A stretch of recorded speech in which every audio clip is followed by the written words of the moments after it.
Team of the Season, or the second biggest event in NHL 25, is out. And I have to say, it's actually quite expensive one, because to make any of these cards will cost you a lot. But week 1 is highlighted by Connor Hellebuyck, Cale Makar, Zach Werenski, Nikita Kucherov, Leon Draisaitl, and Nathan MacKinnon. On top of that, we also have the female Team of the Year cards. And as you can see, they also have a different card art. Andrene Debiens, Renata Fast, Claire Thompson, Daryl Wetz, Sarah Fillier, and Hillary Knights. The only difference is, then these Team of the Season cards you can actually make. While if you are looking for any of the female or PWHL Team of the Season cards, you can only buy them in the auction house or pray then you pull them in the box. Before we dive into the actual cards, look at their attributes or stats, and just talk about the event in general, I just want to say, then technically all these Team of the Season cards are good. If you can make some, they definitely will probably make a big impact to your team. But I will touch on the cost a little bit later because I'm not really happy how they actually delivered this event, and I will share that in a second. But let's start with Nikita Kucherov. Sniping forward or playmaking forward, checking boost or power shooting boost, and defensive boost and pinpoint shooting boost. Let's say you activate sniping forward, power shooting boost, and pinpoint shooting boost. You can see then shooting straight away goes all the way to the 99s. His skating stats are also very good because 96 speed, 96 acceleration, 99 agility, and balance and endurance is also above 94. It's really good. And if you look at the hands, it's all 99. And in general, this is basically already like almost like an endgame card. If you just a little bit improve the skating, this is basically a perfect card. Superstar abilities, puck on string, unstoppable force, tape to tape, 1T, and zone ability will be elite edges. And as you can see, every single ability, same as Team of the Year, costs you 0 ability points. I do know that a lot of people in the community probably have Nikita Kucherov X Factor from Series 1 as a BND after you made that Connor McDavid. And a lot of people would probably think, is it actually worth to make Team of the Season card? Yes, Team of the Season card have free abilities and on a paper is much better card because technically Nikita Kucherov X Factor, if you activate all the abilities, you can get the shooting and hands pretty much at the same level. The only difference would probably be the endurance because his X Factor card endurance is only 86 while his Team of the Season card endurance is 95. So yes, that's basically the only difference. Someone who already have Nikita Kucherov BND, I actually think then I will just go with his X Factor. I don't see any reasons of me spending a lot of fodder to make this card. If you don't have his X Factor and you really like Nikita Kucherov cards, then this is a good one. The next one is Leon Draisaitl. Really like the card and I think he absolutely deserves to have one. Sniping forward with playmaking forward, pinpoint shooting boost with power shooting boost, and agility boost and deking boost. I don't really understand why any of these cards don't have any speed synergies, but yeah, it is what it is. I would actually like to see a speed boost on Leon Draisaitl just to boost his speed a little bit more, but other than that, for Leon Draisaitl, considering he's 6'2", 209, 94 speed and acceleration is okay, endurance 95, same about the balance and agility, the shooting and hands are pretty much all 99, and checking and defensive stats are also good. Superstar abilities 1T, unstoppable force, puck on string, and elite edges makes this card fun, and zone ability is Schneip, so quite interesting one. The next one is goalie or Connor Hellebuyck. He does have speed boost, agility boost, and playmaking boost. You can choose other synergies if you need to activate something on your team. His superstar abilities will be post to post, no timer, counter-turnist, and also light work. And a zone ability is sponge. As again, all the abilities are free, but I don't really recommend you making a goalie. If you already made, let's say, Connor Hellebuyck Team of the Year, then you can just swap them and we will look at the sets in a second. And that's probably the only scenario where I see someone making Connor Hellebuyck Team of the Season card. Is he a good card? On a paper, absolutely, but will he win you a lot of games? Probably not. The next one is Nathan MacKinnon, another card who also have Team of the Year card, playmaking forward and sniping forward, digging boost and pinpoint shooting boost, and checking boost and power shooting boost. Again, no need to say then shooting and hands are pretty much all 99. His skating stats are really good because Nathan MacKinnon is also one of the fastest players usually, because 96 speed, 97 acceleration, 99 agility, and 94 balance with 95 endurance is a really good card. Elite edges, unstoppable force, make it snappy, and puck on string as a superstar ability, and zone ability will be wheels. The difference between his Team of the Season card and his Team of the Year card, again, is pretty much just the endurance. And yes, some of the shooting and hand stats are a little bit different, but the biggest difference is that his Team of the Year card have elite edges as a zone ability, while his Team of the Season have wheels as a zone ability. So it basically comes down to the which zone ability you actually prefer more, wheels or elite edges. I personally prefer elite edges more, so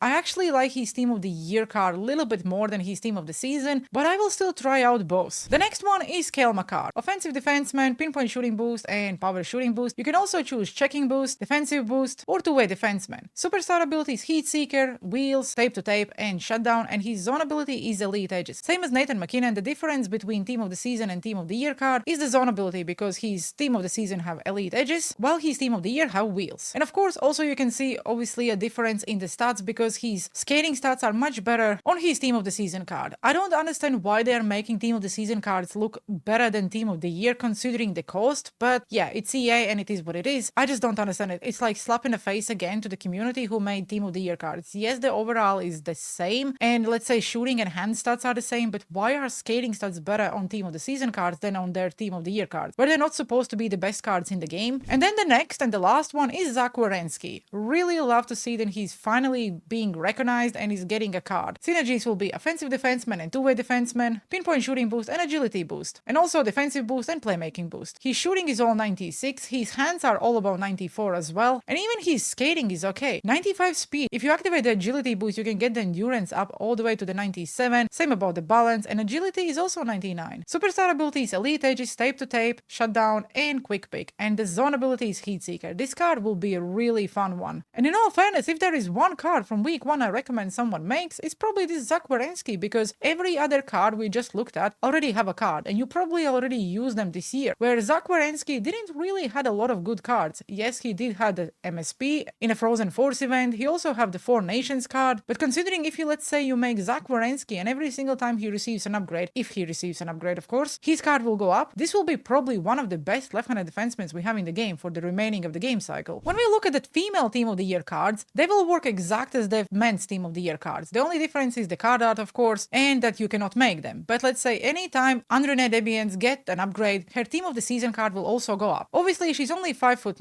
and I don't really think anyone will use her, but if you are grinding offline and building, let's say, a PWHL team, this is not a bad one. Same thing goes about Renata Fast, only 5'6", 143, so probably one of the smallest right-handed defensemen we can have in the game. She does indeed have offensive defenseman and two-way defenseman, defensive boost and checking boost, and also power shooting boost with a pinpoint shooting boost. If you activate the synergies, you can see then the skating, shooting, and hands are really good. Even superstar abilities, elite edges, wheels, tape to tape, and shutdown are good, and also heat seeker. But if you are playing online, or let's say you're playing champs and stuff like that, I just don't think she will be very efficient because of her size. Then I have Sarah Fillier from New York, like one of my favorite players every single time I watch the game. She does have two-way forward with sniping forward, deking boost and playmaking boost, and also pinpoint shooting boost with power shooting boost. Again, the skating and shooting and hands are really good. Superstar abilities will be elite edges, puck on string, 1T, tape to tape, and snipe. 5'5", 130, so considering she's a right-handed winger, again, it's a personal choice. If I could pull this card in a pack, I definitely would use her. If I would need to make her, I probably would not use my fodder just because I don't see where she would fit in my lineup at this point in the game cycle. Then the next one is probably the only card which I would actually say is usable, because Hillary Knight is 5'11", 172, right-handed winger with power forward and sniping forward, pinpoint shooting boost and power shooting boost, and checking boost and agility boost. So for example, if you activate every single synergy, then you can see the 95 speed and 95 acceleration, endurance also is 95, balance and agility is pretty much like maxed out, the shooting is all about 96, the hands are great, she even have 90 face-off stats. And yes, I know Sarah Fillier also had 91 face-off stats, so you can technically use these two players in a center position as well, but Born Leader, Unstoppable Force, Elite Ages, Tape to Tape, and Make It Snappy is a fun combo. If I would have any faith, then EA would actually upgrade the PWHL Team of the Year or Team of the Season cards, because I made that mistake with Team of the Year where I made quite a lot of female cards. I would probably even try to buy her because she's a fun card to use, but because I know they will not receive any upgrades, it's just a shame. The next one is Claire Thompson, 5'8", 132, quite a small left-handed defenseman of course, two-way defenseman and offensive boost, pinpoint shooting boost and agility boost, and defensive boost and checking boost. Again, the skating, the shooting, and the hands are okay. Actually no, the shooting is only 94, so I don't understand why, but yeah, it is what it is. Superstar ability Seeing Eye, Send It, Quick Pick, and Yoink as a superstar ability, and zone ability is Elite Edges. Again, even on PWHL cards, all these abilities are free, but considering you cannot really make them, so I don't know, I just don't understand it. And the last one is Daryl Watts, I think that's how you pronounce her name, if not then just apologize. Two-way forward with sniping forward, checking boost and pinpoint shooting boost, and defensive boost with acceleration boost. So you can boost the endurance, balance, acceleration, and yes, her speed is only 94 and she's a center or left-handed winger, but the face-off stats are 97, so quite interesting card, but yes, quite small again. Superstar ability is Unstoppable Force, which will definitely help with her size. Third Eye and No Contest probably would say, I don't know, does it even does anything? And then we have Beauty Backhand and Close Quarters. These two are really good abilities. So those are the cards from week 1. This is a 3-week event, so we probably will see quite a lot of Team of the Season drops during the week, and then obviously next Friday, and then until the event runs out. Before we jump into the how you can make these cards and talk about the cost. Let me know down in the comment sections below, what do you think about the actual cards? I personally understand why these cards are getting Team of the Season card, and I think Draisaitl and Werenski definitely deserves one, but to see Nikita Kucherov, Cale Makar, and Nathan MacKinnon again, same about the Hellebuck, just feels like, oh my god, it's the same player again. But I guess it's just because they're highlighting their performance, and if they are the best players, then unfortunately they're receiving a card. If you go to the sets, you can see that the set is there for 20 days, 13 hours while I'm recording this, but you can only make these players for 1 week, and that's something I don't understand why EA did that. Why would they not let us make any of these players for all the event, let's say 3 weeks? Let's say you didn't participate in Team of the Year, you recently picked up the game and you're just grinding to get some of them. It will be pricey because to, let's say, make Nathan MacKinnon, you need 15 91 plus overall cards. And before the event dropped, the 91s were going for around, what, 75k in the auction house? Now you cannot find anyone below 120. So the Team of the Season price, if you would make it from scratch and just buy the 91s, basically went from 1.2 million to around 1.8. So yeah, they're expensive. The only good thing EA actually did in this event is that they finally used the B&D sets as it should be. So if you made Team of the Year Nathan MacKinnon, you can trade him in for Team of the Season card, and you will get back his Team of the Season untradeable, and your Team of the Year card will become B&D. So technically you are not losing anything. If you have no interest of making and using Team of the Season cards, you can actually get yourself 191 plus for free, because let's say I will continue using Nathan MacKinnon Team of the Year card, I am getting that Team of the Season untradeable, which I can after use in any of the sets to make the Team of the Season card I actually want. That's just something to keep in mind. For Leon Draisaitl, again, if you want to make it from scratch, 1591 pluses, or you can use his Series 2 X Factor, which fully needs to be maxed out, plus another 891 pluses. And I actually think that this set would probably cost you a little bit less than just trading in 1591 pluses, because if I'm not mistaken, I don't know what the prices are now, but let's say yesterday, you could make this Leon Draisaitl below 300k, and then you probably would, I don't know, spend another whatever it costs, and I just think this one will be cheaper. I have enough fodder to, let's say, go and make Leon Draisaitl. If I look at his card, it's actually not a bad one. He does have a speed boost, so I actually prefer this quite a lot. His superstar abilities, obviously, you have to pay for, but also are not bad. I probably will make his X Factor, and then I will wait until the week ends and before the next week drops, and then I will decide, do I want to turn this card into the Team of the Season because it does have a better stats, or I will just continue using Leon Draisaitl. I don't know. There's a lot to think about, but that's one of the options. For Nikita Kucherov, again, 1591s, you can use his X Factor and another 891 pluses, or you can just trade his Team of the Year 1 versus 1 and get both cards back. And that's pretty much for every single set. Unfortunately, you cannot use any of the MSPs, and that's quite an L in my opinion. I like that they allowed us to use their previous MSPs, for example, for Zach Werenski. Let's say I use his 88 overall MSP, and that would, I don't know, reduce me at least 191, maybe even 2. Like, just make the event fun, you know? There is no harm of giving us a little bit bigger discount. So as you know, 91s are the cards you need to make some of the Team of the Season cards. So to make 91 overall cards, you have to trade in 89 to 90 overall cards. You can indeed make these 91s if you just, let's say, have a lot of 85s and 86, because by trading in 985 to 86, you'll get 3 87s. And then those 3 87s or 88s, for example, if you have some in your collection as well, you can trade in for 189. And then 89s for a 91. Again, a lot of sets to make of just one card. A lot of people probably are asking what is the cheapest way of making it, and I probably would say it's if you are buying 87s or 88s. When I did some numbers in the auction house as it currently stands, I think this is the cheapest way of making Team of the Season card from scratch. Because to make one Team of the Season card, you need 135 87s. And if you can get them for, let's say, around 10k in the auction house, and as you can see, some of them are actually cheaper and below 10k, then one Team of the Season card would cost you 1.3 million. And when I did the numbers, I found that this probably would be the cheapest way. We also have the collectible sets, because if you grind your chores, you will earn collectibles. And let's say if you have 30 collectibles, you can get yourself 191, and you only need 14 more. And that's where we start grinding the chores. We, of course, always have objectives with every single event, and by completing every single objective, you get 4 collectibles. On top of that, you need to get assists with any players with rivals, champs, or squad battles, and that's 120 times, and you get another 4 collectibles. You need to score 75 goals in rivals, champs, and squad battles, and that's another 4 collectibles. You need to get 60 block shots in any mode, so that's wildcard, moments, or anything you play, and you get 2 collectibles. You need to perform 160 dekes, again any mode, and another 2 collectibles. 40 between the leg shots, any mode, probably wildcard is the best, and you get 1 collectible. 105 slap shots, again 1 collectible. 45 stick lifts, and that's 2 collectibles. collectibles. If you buy 5 random items in the auction house, you get a random 85. That's basically, I don't know, one of probably like 300 you need. And then you also need to get body checks, and that's another collectible. If you complete every single objective, you get 21 collectible. Then after that, we will go to the moments. As always, we have 6 moments, and let's say if you take 5 shots with Nikita Kucherov, that's 2 collectibles, 3 shoulder checks with Werenski, another 2 collectibles, 1 goal with Draisaitl, 2 collectibles, get assists with Makar 2 times, 2 collectibles, get a shutout with Hellebuck or just the team he's playing for, and you get another 2 collectibles. And then the last one is 2 points with Nathan McKinnon on All-Star difficulty and another 2 collectibles. So by completing every single moment, you get another 12 collectibles. And then the last one is wildcard. No difference, you basically just collectibles. And if you complete everything, you get 22 of them. So that would be 55 collectibles. And that's not even enough for 291s. But don't forget, as every other event, if you go to the store every single day and scroll all the way down, there is a pack. And if you open it, you get another 5 collectibles. So if you do that 7 days in week 1, that's another 35 collectibles. So that's it. If you grind your chores, if you open the pack every single day, that's 90 collectibles, and that's 391 overall cards. And again, yes, it's not a lot, but just for example, if you do that week 1, week 2, and week 3, that's 991 overall cards. So basically, you only need 6 more to make one team of the season player. And I think everyone can earn that much coins or just get those cards in 3 weeks. The only issue is, because you can only make these players for 1 week, and then the next week these sets will disappear and the new ones appear, it's just quite stupid. That's why I was thinking, why are we not getting these sets for the old event? Just leave that Werenski set for all 3 weeks. So for example, while I'm done with my chores every single week, I can basically make him, because at this point in the year, no one is grinding for 10 hours each day, or okay, and you don't need 10 hours each day to complete the chores, but just in general, I don't want it to feel like a full-time job for people who are really like not playing NHL that much. If those collections would be there all 3 weeks, it would just allow people to actually play the way they like, when they like, and stuff like that. There is no pressure. Also, if you notice, then EA already leaked the week 2 team of the season player, because one of the packs have Quinn Hughes on the cover. So yeah, that's the left-handed defenseman for week 2 probably. I will not touch the packs because I really don't think there is a single pack actually worth opening, and I never recommend opening packs anyway. Like if I just have to summarize everything we just went through, again, the cards are cool, really would like to use them, but the cost is quite expensive. If you're not playing the game every single day and you don't have a lot of fodder or a lot of coins, I don't think it's worth making them, because we already saw how EA is upgrading the cards. And PWHL players like Taylor Heisey, Marie-Philippe Poulin, and others didn't even get an upgrade yet. Would I trust EA to upgrade these cards and put everything into the sets? I don't think so. I wouldn't personally do it. Let me know down in the comment sections below. What do you think about Team of the Season event in general? Do you like it? Are you making anyone? I know there is a lot of good cards like Werenski and Draisaitl, which I probably would like to have, but in general, I probably will wait for week 2 or maybe even week 3, because I want to see who are the players. From week 1, I don't really have any urge to make any of them. I hope you enjoyed today's video. If you do, please make sure you like and subscribe. Leave a comment down below because it all helps with the YouTube algorithm. And as always, guys, thanks for watching. Have a good one and see you on the ice.